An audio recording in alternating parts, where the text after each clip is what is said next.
Bastante chicos.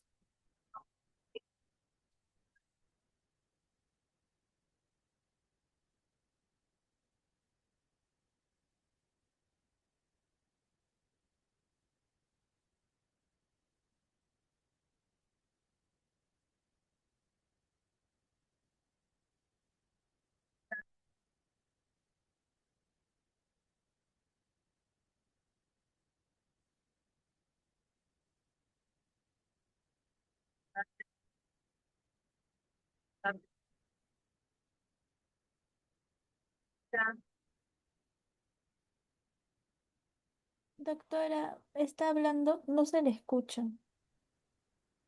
La,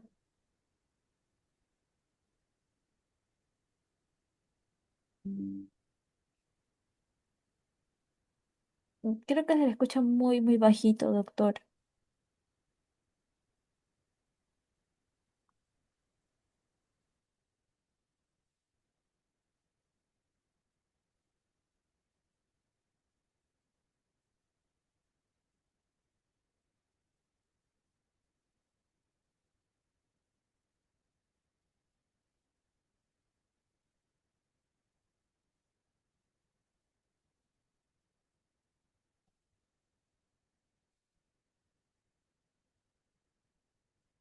hola, ahí logran escucharme y estoy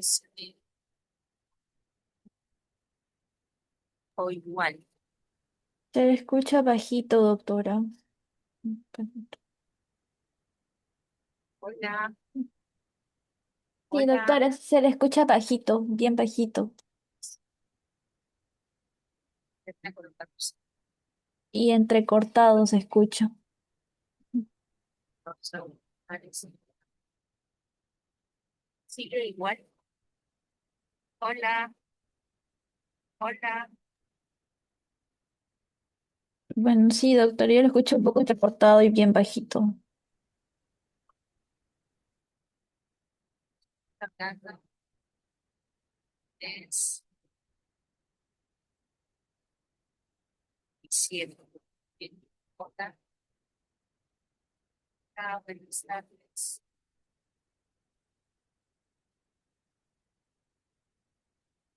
Pero no se le llega a escuchar. Se le escucha a lo lejos Ok, y ok, entrecortado. ya, listo.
Hola chicos,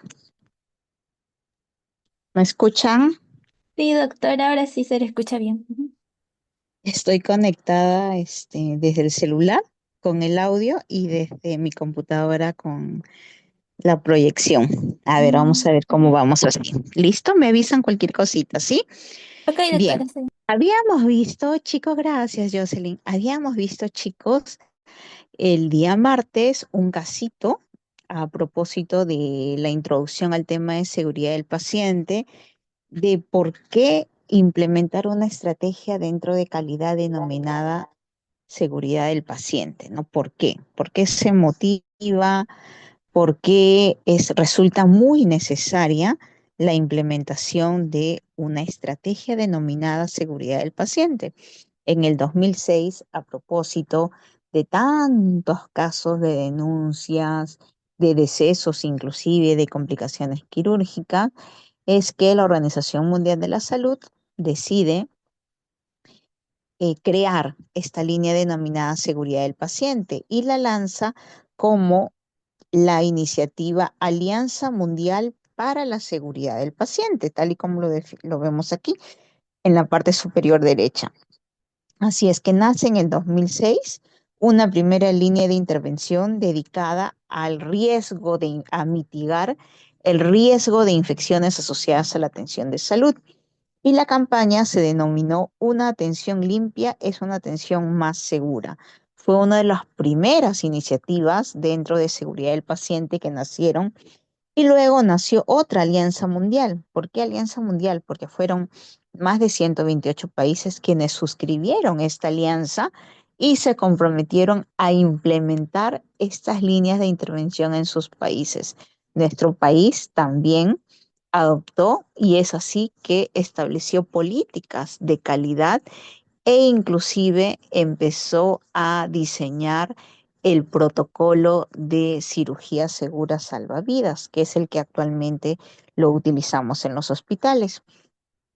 Posterior a eso, ya empezaron otras iniciativas, igual denominadas como metas internacionales, que fue el de la identificación correcta del paciente, mejorar la comunicación efectiva, dado que siempre vemos un común denominador es los errores de eventos adversos en el traspaso de información, sobre todo en los cambios de turnos o por alguna falla relacionada a falta de comunicación. Por eso es que resultó muy importante la implementación de esta iniciativa denominada Mejorar la comunicación efectiva. También una causa importante de eventos adversos era la relacionada a medicamentos y es por eso que nace la iniciativa como meta mundial, meta internacional, el de mejorar la seguridad de los medicamentos, tanto en la dispensación, en la colocación, en el tiempo de colocación o en el almacenamiento de medicamentos, en casi toda el proceso que pasa la gestión de medicamentos. El siguiente, el de garantizar cirugías seguras, reducir el riesgo de infecciones, prevenir caídas y otros daños al paciente. En los últimos 5 años también se han implementado otros programas, como el programa que recolecta o que recoge y alberga a diversos pacientes que han sufrido algún tipo de evento adverso. Está conformado por los propios pacientes o familiares, si es que son menores de edad.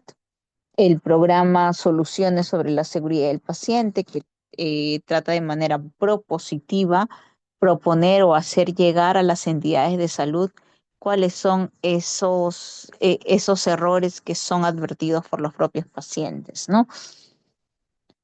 Y bueno, lo otro es también la introducción a la malla curricular de facultades de medicina, de facultades de farmacia, de enfermería, que también se recomienda, deben introducir dentro de su malla curricular el tema de seguridad del paciente, ¿no? Desde el pregrado y no solo desde que ya están en la práctica clínica. Y así nace este concepto con el sustento de que 1 de cada 10 pacientes que ingresa a un hospital sufre de un evento adverso, o sea, de una situación que ocasionó un daño. esto lo hemos visto y es necesario, vamos a recalcarlo, dado que toda esta semana tenemos que ver el tema de calidad, ¿sí? Y luego vamos a empezar con la clase de la siguiente semana. Los decesos también son importantes y asociado al deceso es el costo social, ¿no? La pérdida colateral del daño ocasionado, ¿no? Puede ser una discapacidad, un deceso con la afectación a la familia, se quedan sin un papá, sin una mamá y hay una carga familiar importante.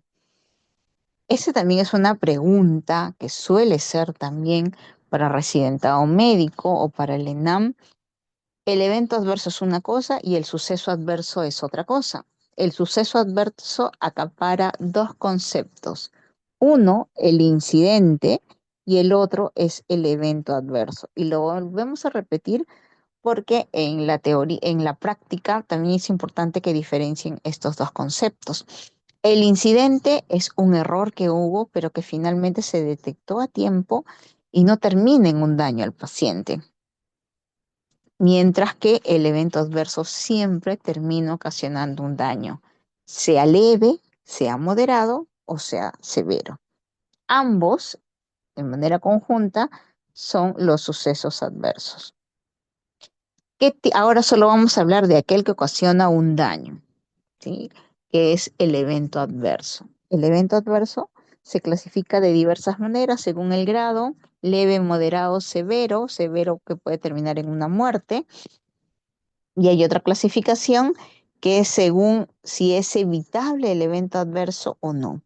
Cuando no es evitable es que el evento adverso está relacionado a una comorbilidad que ha tenido el paciente, mientras que el evento adverso evitable es aquel daño ocurrido leve, moderado, severo, que no es intencional. No hay ninguna intención del profesional de la salud de ocasionar un daño, ¿no? Pero este llega a ocurrir, ¿no? Por diversos factores, como los que vimos en el ejemplo, ¿no? En el video de la vincristina. No hubo una intención de hacer daño, pero ocurrió finalmente este daño.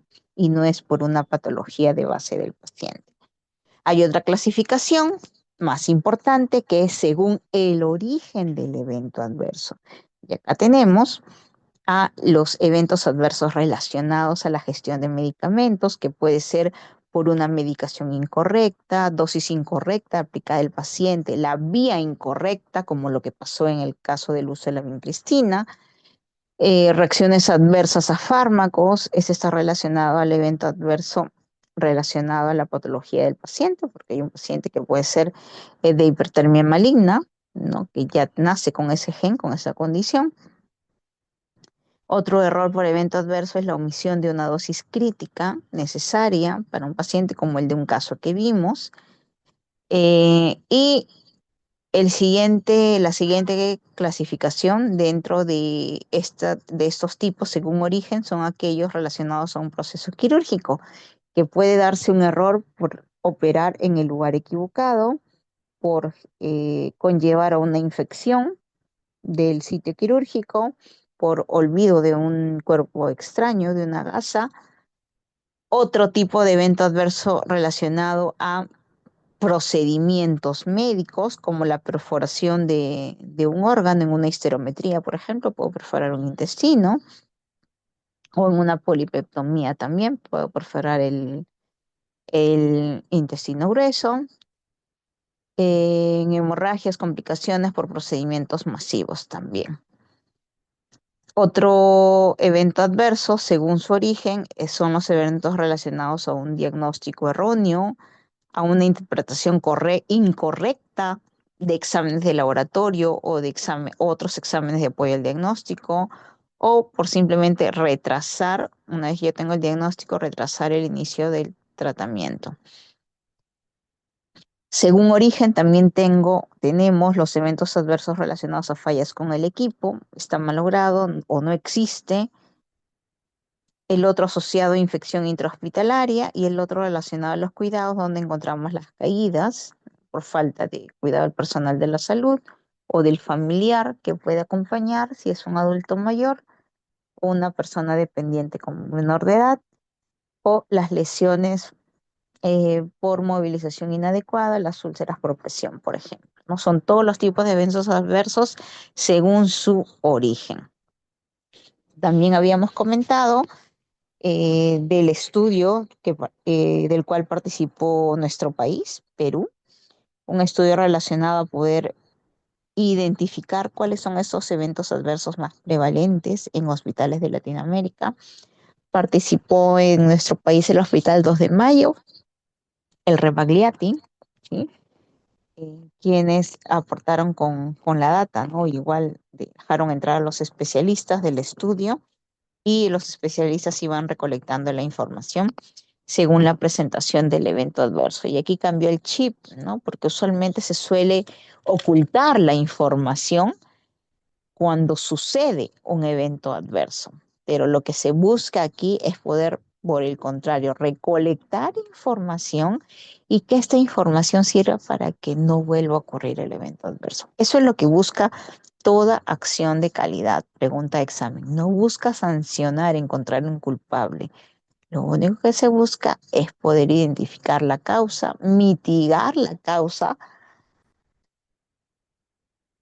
con, puede ser un protocolo, con una guía, con la instrumentalización de un procedimiento, con la compra de un equipo, no lo sé, pero en lo que tiene que terminar este análisis es en poder hacer frente a las causas que han influido para la presentación del evento adverso.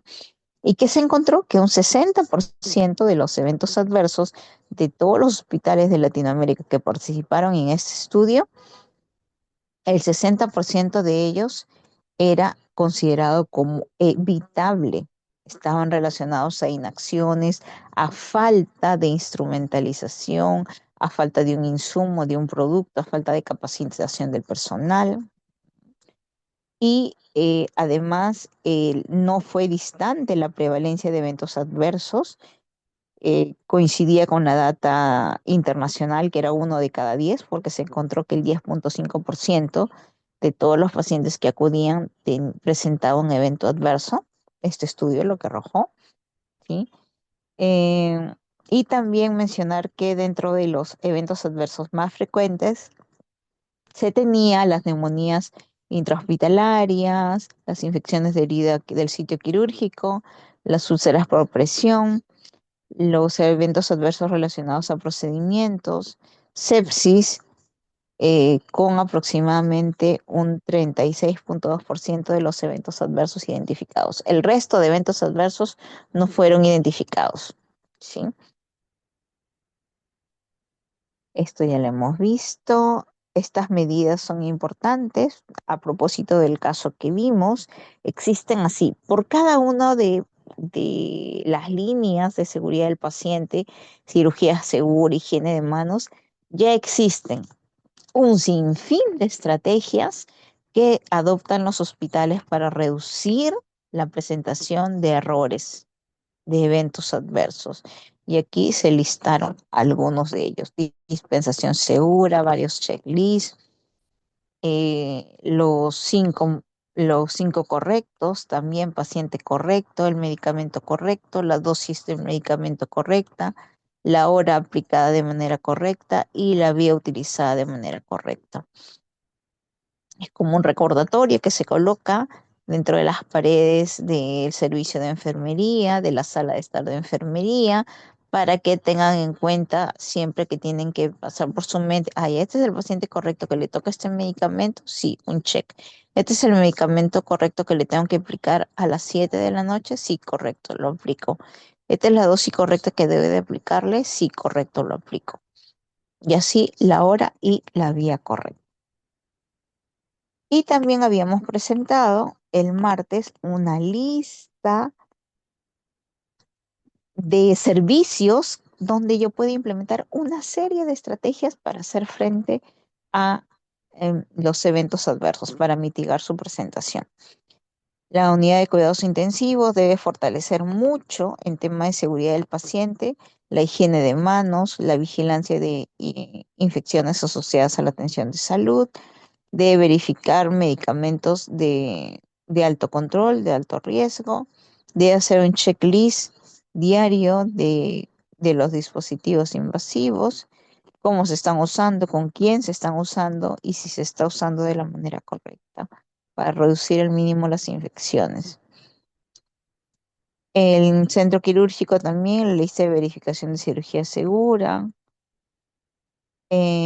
conteo de gasas, la seguridad anestésica y la trazabilidad del procedimiento en emergencia también y en hospitalización. Hay una serie de indicadores que nos ayudan a medir si es que lo que yo me he plasmado como actividad por seguridad del paciente se está cumpliendo.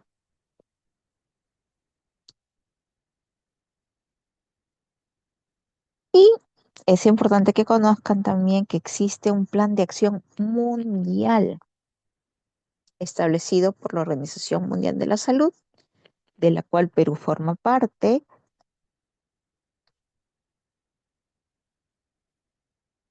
y que tiene eh, estos objetivos o estas líneas de intervención. Una es diseñar políticas para poder reducir al mínimo o, en su mejor propuesta, eliminar aquellos daños que pueden ser evitados, eventos adversos evitables. Segundo, crear sistemas de alta fiabilidad. Esto cada vez está avanzando a pasos agigantados. El tercer componente, más relacionado a la atención de nuestros pacientes, es garantizar una seguridad de los procesos clínicos.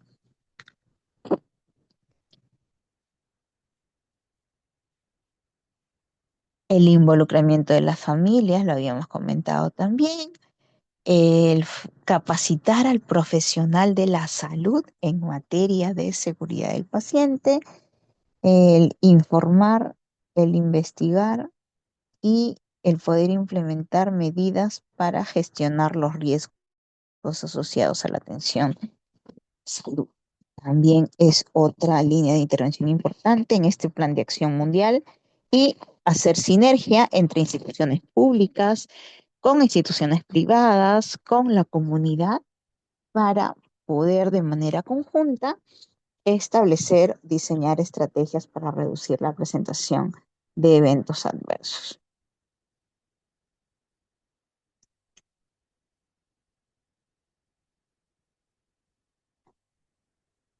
¿Hasta aquí, chicos, alguna pregunta?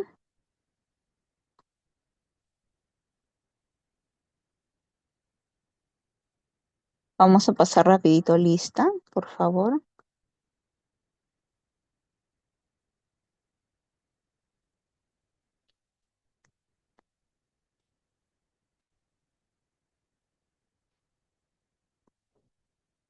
Bien, Alarcón, Piero. Presente, doctora, buenas tardes. Buenas tardes, chicos. Renzo Alberti,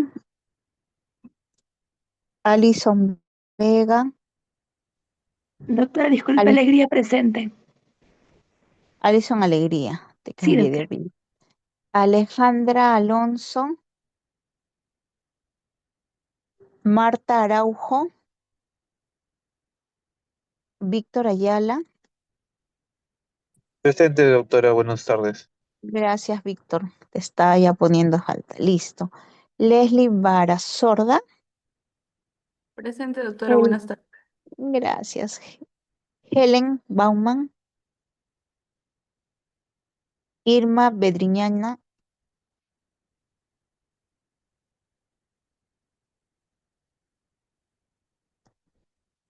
Jimena Berrocal,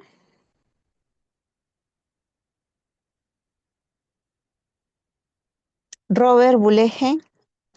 Buleje presente, doctora. Buenas tardes. Gracias. Buenas tardes. Victoria Butrón. Buenas tardes, doctora, presente. Gracias.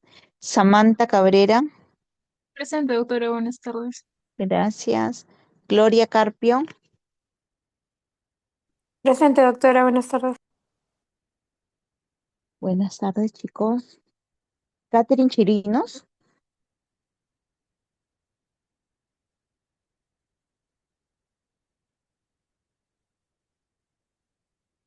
Franco Shun. Emily Damián. Buenas tardes, doctora, presente. Buenas tardes. Ana Delgado. Delgado presente, doctora. Buenas tardes. Gracias. Franco.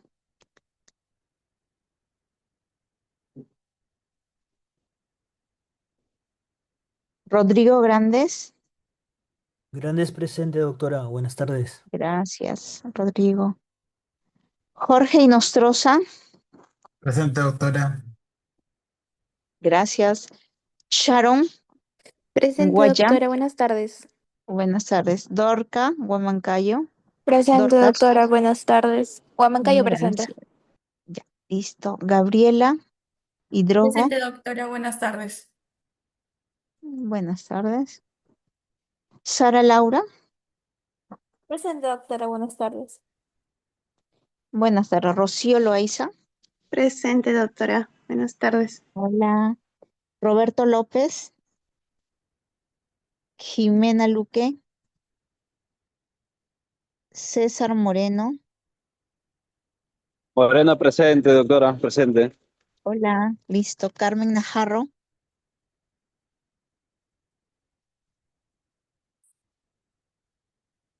Cristian Ninamango. Presente, doctora, buenas tardes. Hola. Héctor.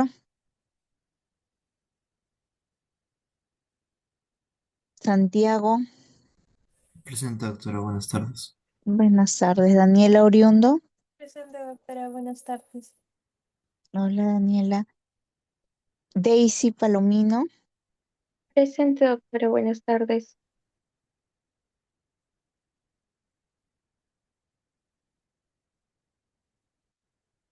Claudia Peralta.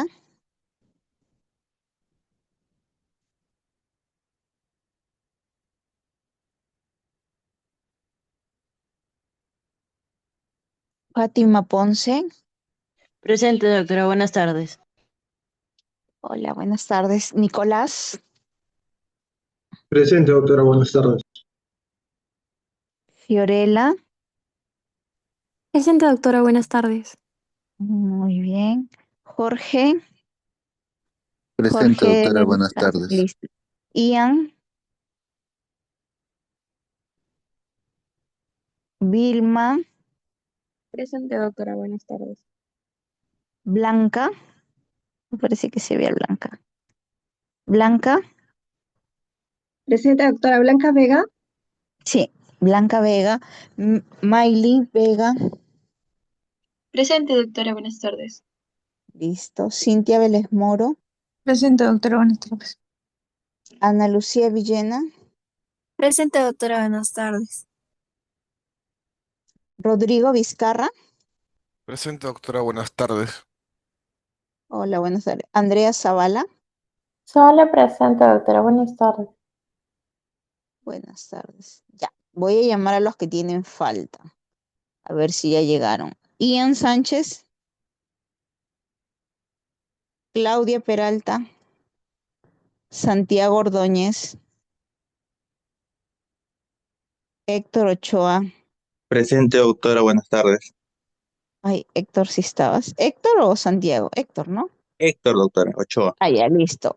Héctor Ochoa presente. Carmen Najarro. Presente, doctora. Jimena Luque.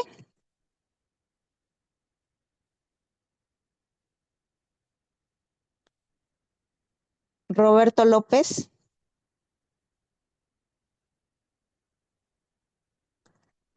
Franco Grados. Franco Shun. Catherine Chirinos. Doctora, grados. Ah, Grados Franco. Sí. Chirinos Chun. Berrocal Bedriñana. Presente, doctora. Pedriñana presente, doctora. Ya. ¿Berrocal está presente? Irma sí Berrocal está, ¿no? presente, doctora.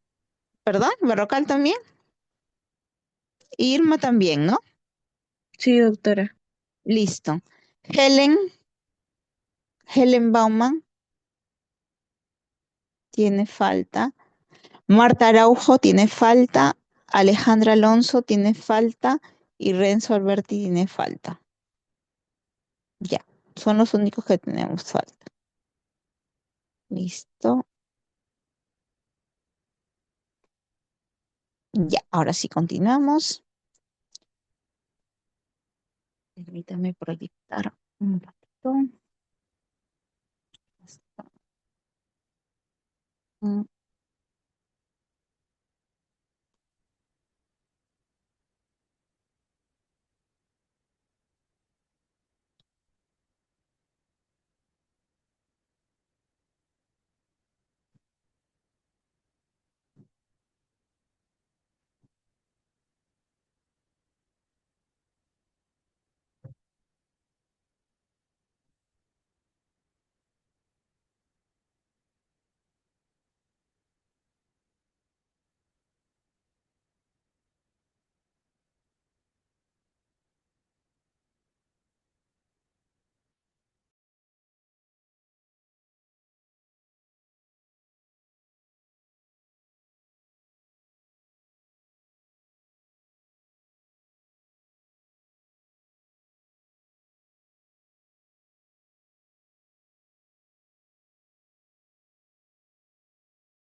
Bien, chicos, vamos a ir avanzando para que la próxima semana podamos hacer un repasito también, ¿ya?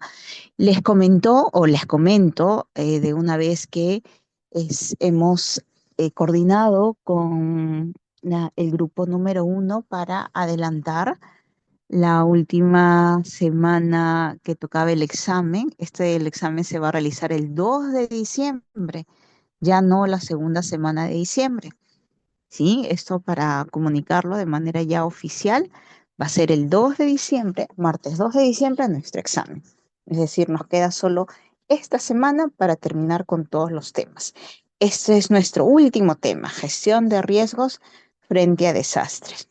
Vamos adelantando de la otra semana, igual en sus grupos de seminarios vamos a continuar con los temas. En mi caso de nuestros grupos sí vamos a abordar los temas conforme hemos distribuido al inicio del ciclo, ¿sí? Y me han enviado desde el día de ayer, me parece, los chicos para revisar. Hoy día les prometo revisar sus trabajos y les voy a ir contestando. Si me los han pasado en archivos editables, pongan una copia y yo voy ingresando ahí y les voy a colocar con un color diferente las modificaciones que estoy realizando, ¿sí? Bien, entonces, terminado el tema de calidad, vamos a conversar ahora sobre otro proceso importante, dada la coyuntura a la que estuvimos expuestos en el 2009 con la pandemia por la COVID-19 y también considerando que nuestro país es un país con multiclimas variados. Tenemos muchos climas a diferencia de otros países. Son mini países los que tenemos como microclimas que hacen que nosotros estemos expuestos a más situaciones de desastres. Así también estamos en el cinturón del fuego del Pacífico, que nos expone también a desastres naturales de eventos sísmicos. Es por eso que hemos visto en los últimos años a repetición muchos simulacros específicos de sismo, específicos de tsunami, ¿no? Y también multirriesgos, ¿no? Ante cualquier tipo de evento que pueda suceder. También estamos expuestos en algunas zonas no muy lejanas a Lima, por ejemplo, en las que están en los alrededores de Lima, a inundaciones, a huaicos. Sufrimos el ciclón del Yaku, recordarán también en 2023. Entonces estamos expuestos constantemente y es por eso que en su malla curricular también se ha considerado importante que en el curso de gerencia llevemos cómo deberíamos gestionar cuando nos desempeñemos como jefes de servicio o directores de hospitales ante alguna situación de emergencia o de desastre. Y aquí vamos a ver los conceptos diferentes inclusive. Primero vamos a abordar el concepto de desastres y su implicancia en la salud pública, o sea, por qué nos preocupamos desde el sector salud a conocer cuáles son las fases de un desastre, cómo deberíamos reaccionar. Aquí vamos a conocer alguna data importante de su relación con el impacto de un desastre en la salud pública de la población. También vamos a conversar sobre algunas medidas de salud pública que se podrían disponer o tomar ante alguna situación de desastre, el concepto de gestión del riesgo ante desastres, cuáles son los componentes o las fases antes, durante y después del desastre, a qué denominamos un hospital seguro. Es importante contar con un hospital denominado seguro. Y finalmente, cuál es la política nacional que abarca la política nacional de gestión de riesgos ante desastres. Esta sustentación ya la hemos comentado. Perú es un país muy expuesto, nos encontramos en el cinturón del fuego del Pacífico, ¿sí? Tenemos muchas áreas comprometidas a sismos, erupciones volcánicas, huracanes, justamente por el lugar donde estamos ubicados, no solamente a eventos, a desastres naturales, sino también a desastres ocasionados por el hombre. Y esto es dado al incremento de la densidad, la cantidad de población por espacio de terreno, inclusive porque se ubican en terrenos que no son habitables, ¿no? ¿Cuántos de nuestros conciudadanos en nuestro país colocan sus casas en las riberas de los ríos? Sobre todo en estas zonas de Lima, en los cerros también, ¿no? En áreas costeras vulnerables, en zonas vulnerables. Asimismo, el hacinamiento, el incremento de la densidad poblacional influye también en el transporte, en la contaminación por los vehículos o materiales tóxicos peligrosos, así como la industrialización. Perú no se escapa de ello, ¿no? Habíamos dicho que cuenta con muchos climas, imagínense, cuenta con, de todos los climas que existen en el mundo, ¿cuántos tiene Perú? ¿Cuántos climas tiene Perú? Alison, alegría. ¿Cuántos climas tiene Perú? De todos los climas que tiene el mundo.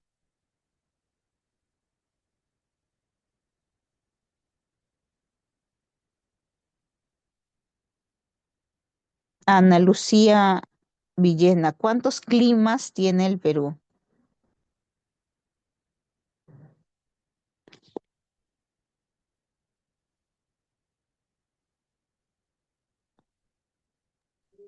Blanca Vega, ¿cuántos climas tiene el Perú?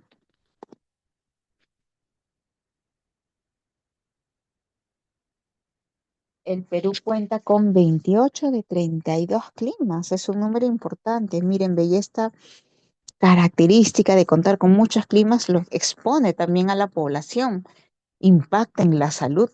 Ahorita mismo, ¿no?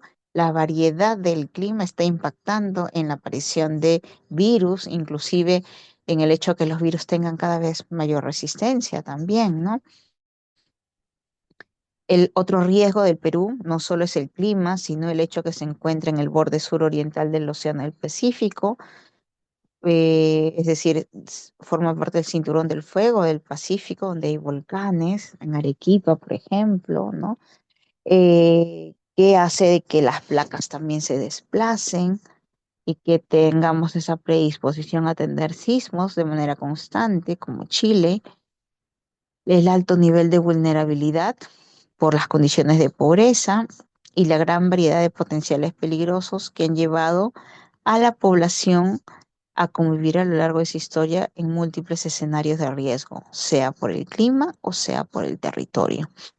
Evidencia de ello lo tenemos, por ejemplo, cuando nos hemos expuesto al niño costero. Ven las cifras, los efectos sobre la población del niño costero en el 2017. ¿Lo recuerdan? De repente ustedes están todavía pequeños, pero en el 2017 hubo un desastre natural que fue el niño costero, que arrasó con muchas viviendas, con muchas vidas también, pero afectó de manera importante el transporte, de manera importante a la salud pública, ocasionando estas cifras, ¿no? No solamente en temas de producción, de economía, sino también en temas de salud. Se bloquearon todas las carreteras, hubieron carreteras destruidas de 4 kilómetros, carreteras afectadas de una extensión de más de 10 kilómetros, hubieron viviendas colapsadas con una cantidad de más de 37.000, inhabitables más de 98.000, locales públicos de salud que colapsaron fueron 32, establecimientos de salud inhabitables 39 y los que tuvieron algún tipo de afectación 1.139. Si esto lo pasamos a cifras económicas, alrededor de 4.000 millones, no es 4 millones, sino es 4.000 millones de dólares solo en pérdidas económicas en nuestro país, ¿no? En las últimas 2 décadas, a propósito de la presentación de emergencias o desastres. Solo el Niño Costero en el 2017, según la consultora Macroconsult, superó a los 3.100 millones de dólares, que equivale aproximadamente a 1.6% de todo el Producto Bruto Interno. En cuanto a la cantidad de personas, dejó un saldo de más de 2.000 personas fallecidas en los eventos de desastres relacionados al fenómeno del Niño entre el 2003 al 2017 se han cuantificado aproximadamente más de 2.000 personas fallecidas, más de 9.000 personas lesionadas y más de 350 personas desaparecidas entre el periodo del 2003 al 2017.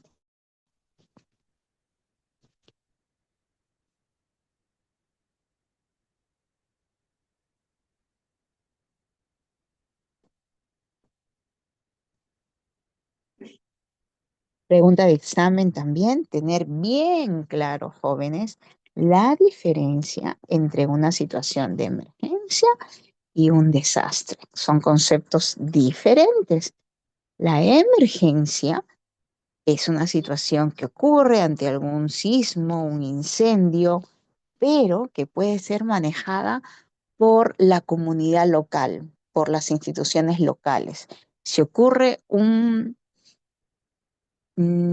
terremoto o un temblor, un terremoto de repente de 1 grado de 6 en Arequipa, y este es controlado, y esto puede ser resuelto solo por Arequipa, es una emergencia.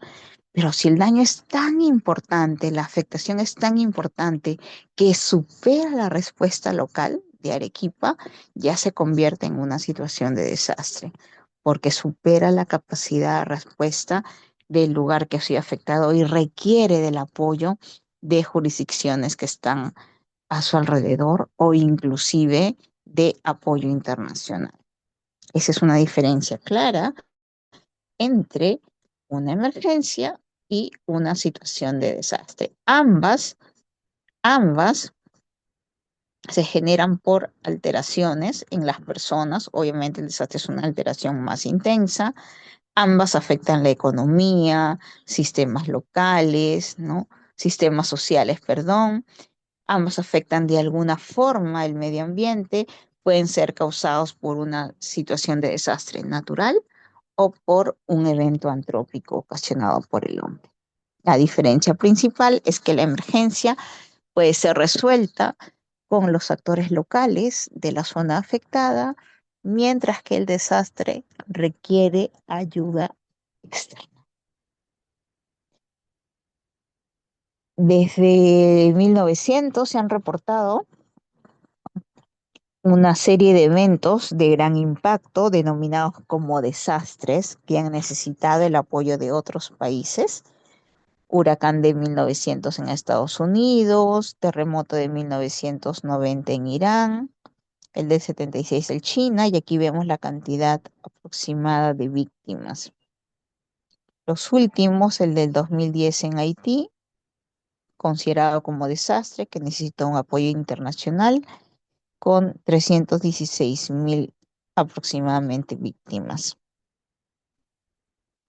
La clasificación propia de los desastres pueden ser naturales o antrópicos. Naturales, a su vez, se dividen aquellas que inician de manera inmediata, tienen un comienzo agudo, súbito, por ejemplo, riesgos climáticos, geológicos, como los terremotos, el tsunami, inundaciones, tormentas, huracanes, ciclones, incendios forestales.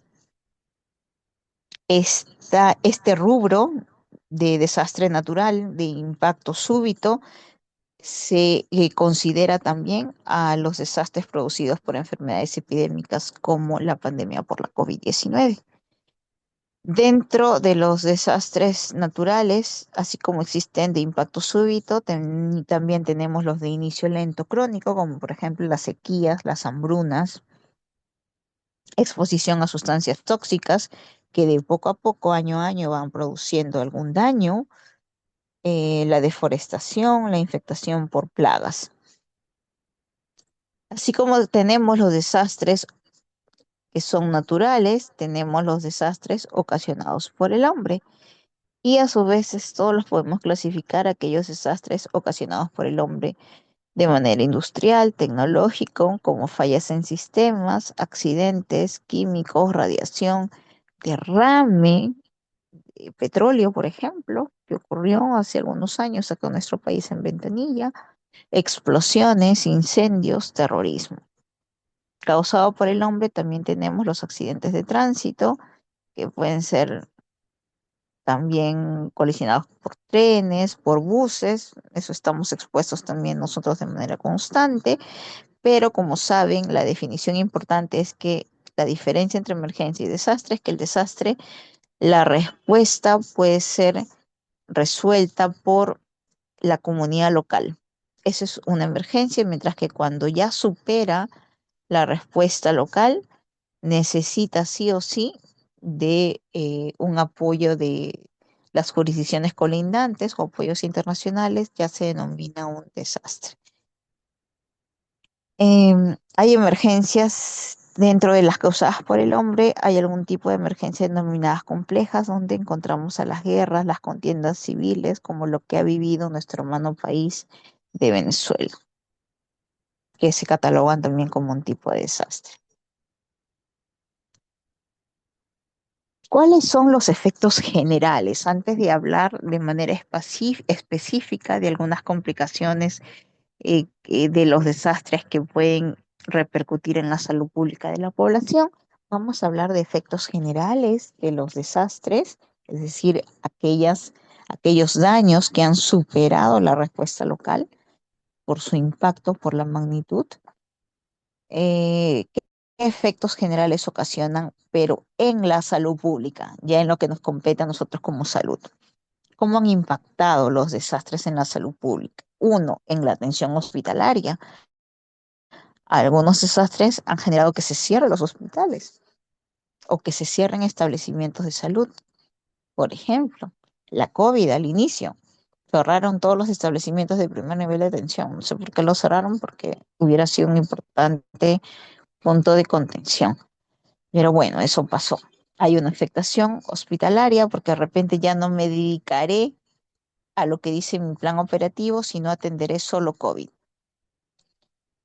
¿Qué pasa cuál es el efecto general del desastre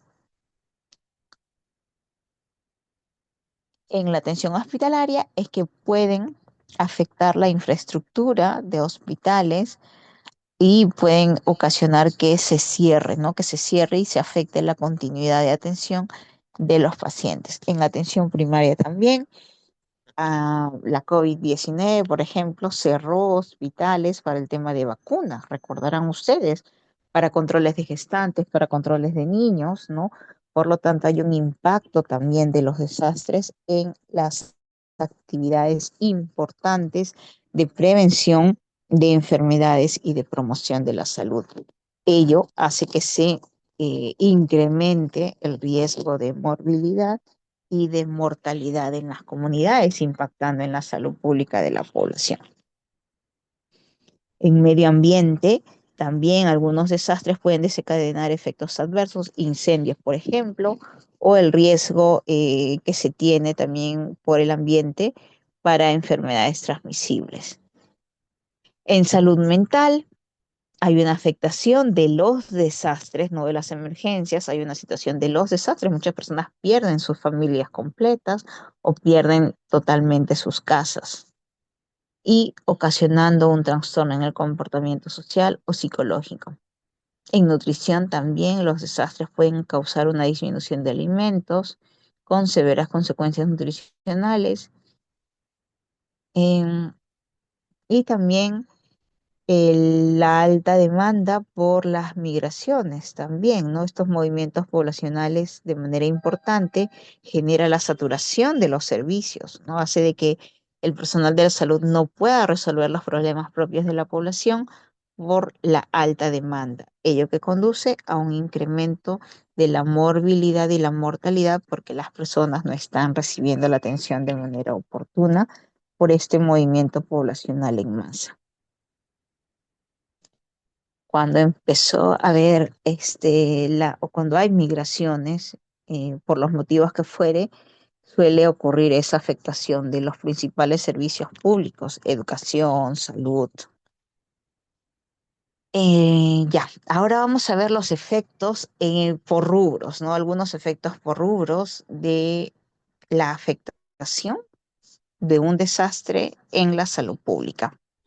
Afecta en la disponibilidad de agua, por ejemplo, sobre todo para aquellas zonas donde no se cuenta con una red pública de agua, un abastecimiento constante, el padecimiento es mucho mayor, generando que si yo no tengo agua en un cerro, si no tengo agua en un asentamiento humano, ¿qué ocurre? Los niños o las personas más vulnerables, como los adultos mayores, las gestantes y niños, están con mayor predisposición a enfermarse de enfermedades infecciosas, valga la redundancia. Se dice que en una situación de desastres, al menos de manera temporal, debería haber un grifo por cada 200 a 300 personas. Es lo que dice la norma, que aproximadamente debería haber 200 a 300 personas que se abastezcan por un grifo. Si son 400 personas en esa población, deberían haber 2 grifos, ¿no? Y asimismo, ya hay estudios que señalan que la cantidad mínima de agua potable que debería consumir una persona es de 3 a 5 litros. Para este concepto es importante que tengamos claro a qué llamamos un agua que puede ser útil para el consumo humano. El agua potable es aquella libre de contaminación microbiológica y ante situaciones de desastres corresponde a las entidades hacer una prueba del agua. Se pasa por laboratorio y se identifica la cantidad de coliformes que existen por 100 mililitros de agua y con eso encontramos la calidad de agua. Si encuentro de 0 a 10 coliformes por 1000 mililitros de agua, está en un rango aceptable. Si está de 10 a 100 está contaminado.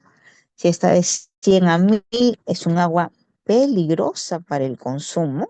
¿Sí? Importante tener en cuenta eso. Y si es más de 1000 coliformes por 100 mililitros de agua, es un agua que está muy, muy contaminada.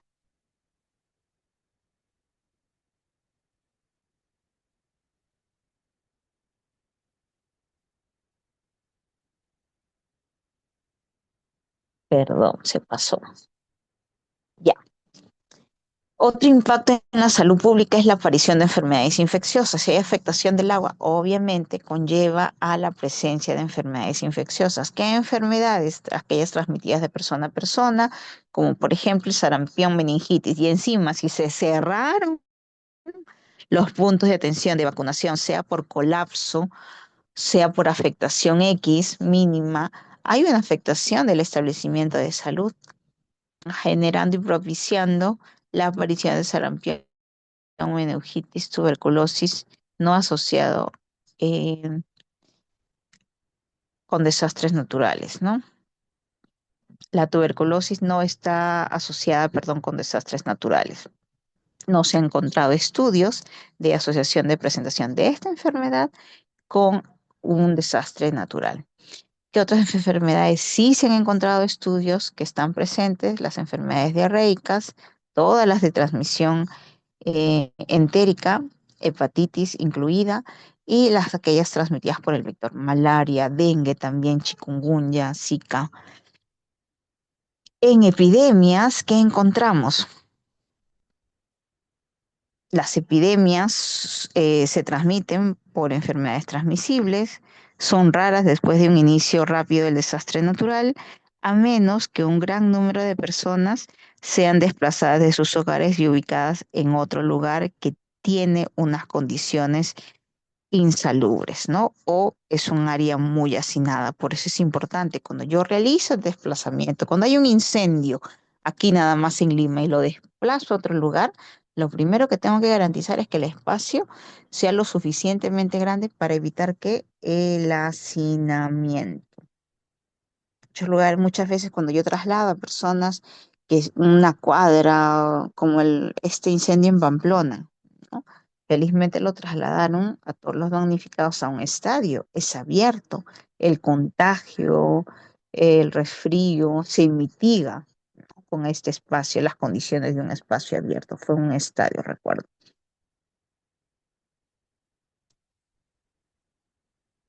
Em, A la fecha, dado los mecanismos de prevención, la promoción del lavado de manos, en situaciones post-desastre, ya no es muy frecuente la aparición de epidemia de enfermedades transmisibles post la presentación de un desastre natural, ¿no? Acá hay una data, por ejemplo, del 70 al 80, al 94, de cuáles son los países que post un desastre tuvo la presentación de una epidemia por enfermedades transmisibles. Uno de esos fue, por ejemplo, el estado de Islas Marshall, que post su tifón tuvo una epidemia de fiebre tifoidea.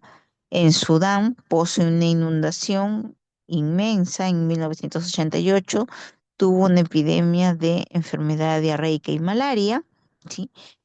Pero no es tan frecuente, ¿no? ¿Qué otra afectación de impacto en la salud pública se da en una situación post-desastre? La afectación de la salud mental. Y se dice que más o menos esta afectación suele durar hasta 5 años post ocurrido el desastre y a veces no se toma atención a la afectación a la salud mental de las personas, ¿no? Empiezan con depresión a los 2, 3, 4 años, ¿no? Y de repente un suicidio.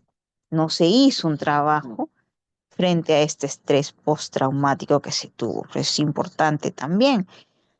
¿Qué problemas se han presentado post-desastre? Síndrome de estrés postraumático, depresión, abuso de alcohol por pérdida de familia, de repente, ansiedad y somatización.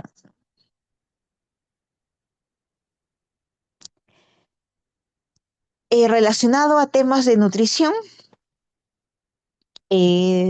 aparece también algún efecto en la salud pública como la hambruna, que es una forma de desastre secundario post un evento desastroso como sequía o guerras, ¿no? Suele aparecer hambruna, sobre todo ahora, ¿no? Si es que hubieran guerras, son guerras nucleares con bombas mucho más potentes, donde la afectación de la población y la destrucción es total, ¿no? Tanto que no voy a tener un punto de provisión de alimentos y va a estar asociado a hambruna. Dentro de las medidas de mitigación y control es poder establecer una estrategia logística a largo plazo para poder atender el apoyo a las personas que han sufrido este desastre, medidas creativas y medidas que garanticen el acceso a una agua en condiciones salubres, a saneamiento, ¿no? A desagües, a un alcantarillado y control de enfermedades. Asimismo, es importante para la no afectación de la población que se ha visto afectada por un desastre es la equidad en la distribución de alimentos. Relacionado a nutrición, ya está documentado que existen programas alimentarios, ¿no?, los cuales uno puede utilizar dependiendo de la situación que esté. Puedo hacer una distribución general de alimentos, tratando de distribuir raciones secas de preferencia, basadas en 2100 kilocalorías por persona por día, dentro de los que yo tengo que incluir leche en polvo, por ejemplo, que tiene proteínas, cereal y el aceite. Tengo que tener otro paquete también, dependiendo del tipo de población, con suplemento alimentario, sobre todo para aquellos grupos más vulnerables, como menores de 5 años, gestantes, adultos mayores y niños con talla baja, por ejemplo, o bajo peso. Otro programa alimentario es la alimentación masiva, cuando yo entrego comidas preparadas a todos de manera uniforme, sea niño, sea adulto, sea gestante, sea adulto mayor, a todos les entrego lo mismo.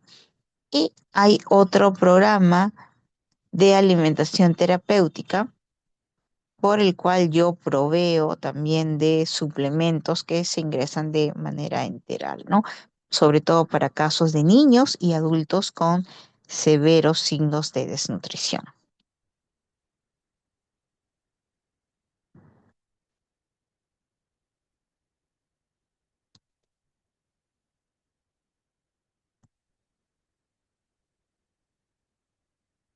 A ese concepto lo incluí porque me pareció también importante este concepto que ahora maneja la Organización Mundial de la Salud para definir aquellas situaciones relativamente agudas que afectan a la población civil, como lo que pasó en nuestro país hermano de Venezuela, ¿no? Hay conflicto civil y eso es catalogado como una emergencia compleja.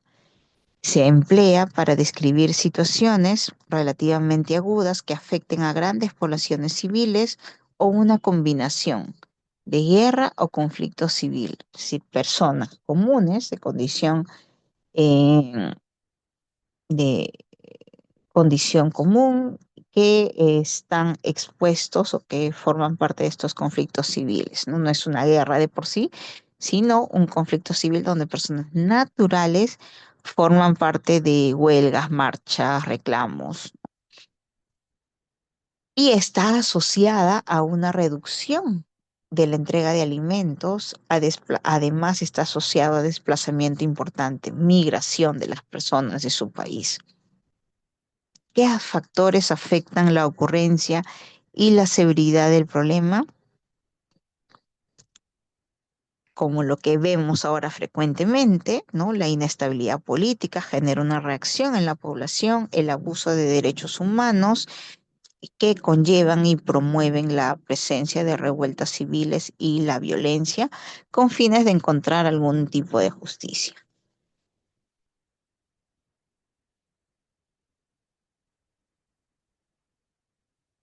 ¿Qué consecuencias tienen? Cada vez es más común este tipo de emergencia denominada emergencia compleja. Impacto directo por el mismo conflicto, guerra civil, muertes, lesiones, discapacidades causadas por la violencia relacionada con las guerras. Y de impacto indirecto tenemos aquellas emergencias complejas en salud pública que han dado como resultado la pérdida o falta de alimentos, el hambre, las emigraciones masivas y la destrucción de instalaciones de servicios de salud.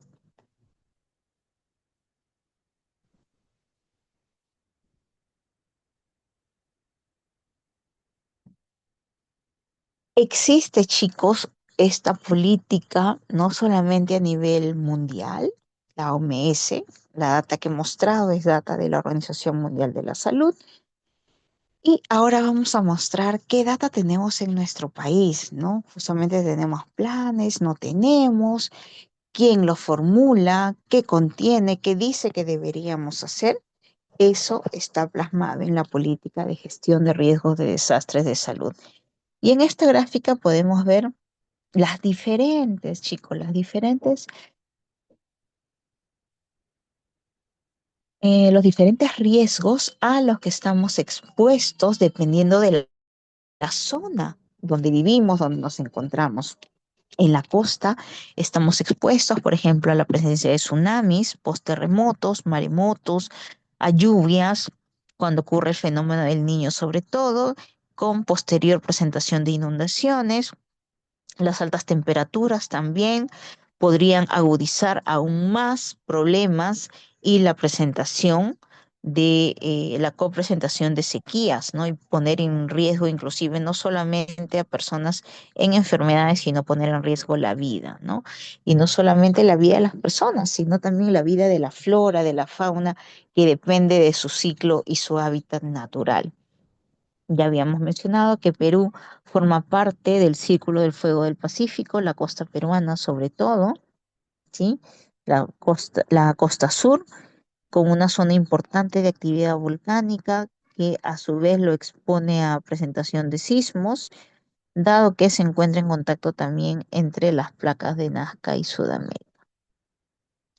El friaje en la zona sur también es otra exposición que tenemos como país, que nos expone a fríos intensos en alturas, que puede convertirse en fenómenos de heladas, la presentación, el incremento de neumonía, sobre todo en población con alta vulnerabilidad, los adultos mayores, los menores de 5 años, que son los más expuestos. En la selva también la riqueza de recursos hídricos hacen que la selva sea una zona muy vulnerable a desastres naturales, ¿no? A deslizamientos, a inundaciones. Hay zonas de huaicos como la cuenca del río Mayo, San Martín, zonas propensas a deslizamientos como los valles interandinos, afectación de los ríos Guayaga, afectación del departamento de Apurímac, del Marañón y también inundaciones que ponen en riesgo al departamento de Ucayali. En la sierra, el piso, el suelo es mucho más accidentado, su relieve es más accidentado.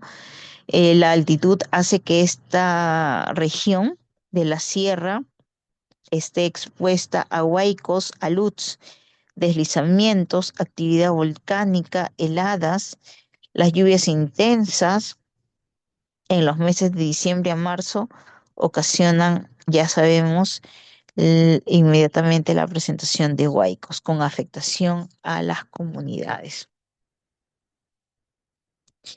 ¿Qué es lo que dice esta política? Que deben de disponerse de una serie de de políticas, no solamente escritas en papel, sino acciones, el diseño de herramientas que nos ayuden a medir el riesgo, a identificar el riesgo y a elaborar la estrategia para mitigar la presentación de ese riesgo, si no es eliminarlo.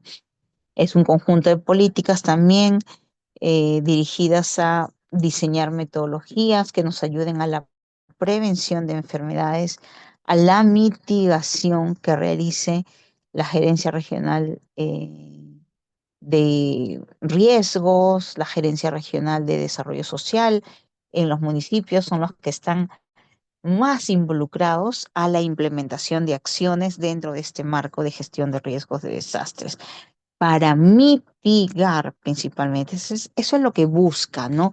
No solamente prepararse para una situación post-desastre o post-emergencia, sino en el antes, ¿no? Para mitigar la presentación de ese desastre que sea de un impacto mucho mayor.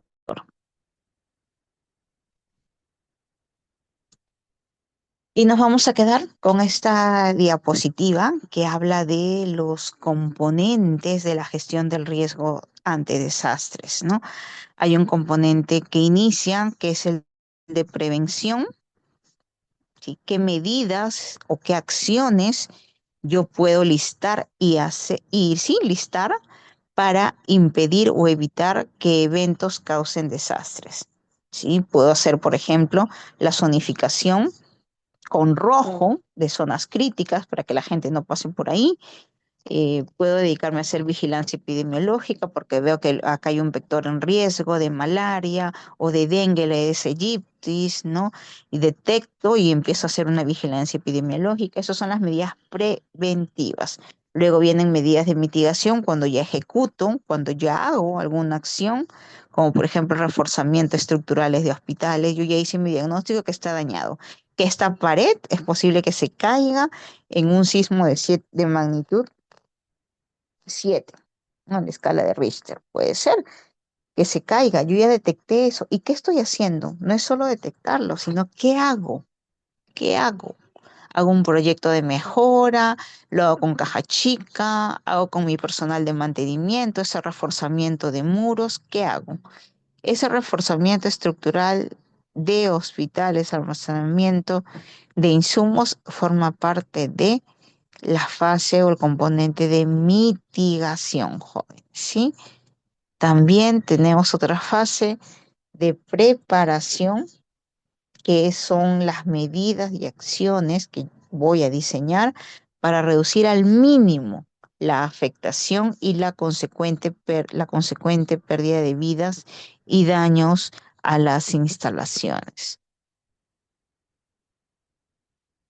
Luego tenemos también el componente de respuesta, que es ya cuando se da el evento. Sí, a partir de la respuesta es que ya tenemos, ha aparecido el desastre y realizamos acciones inmediatas ante el desastre para salvar vidas, esas vidas afectadas y proteger la salud de quienes no han sido afectados o han sido afectados mínimamente. Tiene por finalidad salvar, reducir el sufrimiento. Luego sigue la fase de rehabilitación, que es la fase inmediata post respuesta, que se encarga de restablecer servicios de apoyo. Primero abriré mi emergencia, luego abriré mi consulta externa, que se basa en la recuperación a corto plazo de los servicios básicos e inicio de reparación, perdón, de la afectación estructural, mental, de salud, social o económica. Y finalmente la fase de reconstrucción, cuando yo reconstruyo un hospital, de repente se dañó estas instalaciones, reconstruyo toda una iglesia, de repente, pero esta reconstrucción se da mucho después, ¿no? Puede ser a los 3, 5, 6 meses, ¿no? Aproximadamente. Es un proceso de reparación a mediano y largo plazo. Y con esta diapositiva, chicos, nos vamos a quedar para que ustedes puedan ingresar también a sus grupos de seminarios. ¿Sí? Bien, muy buenas tardes, chicos. Gracias, doctora. Gracias, doctora. Gracias, doctor.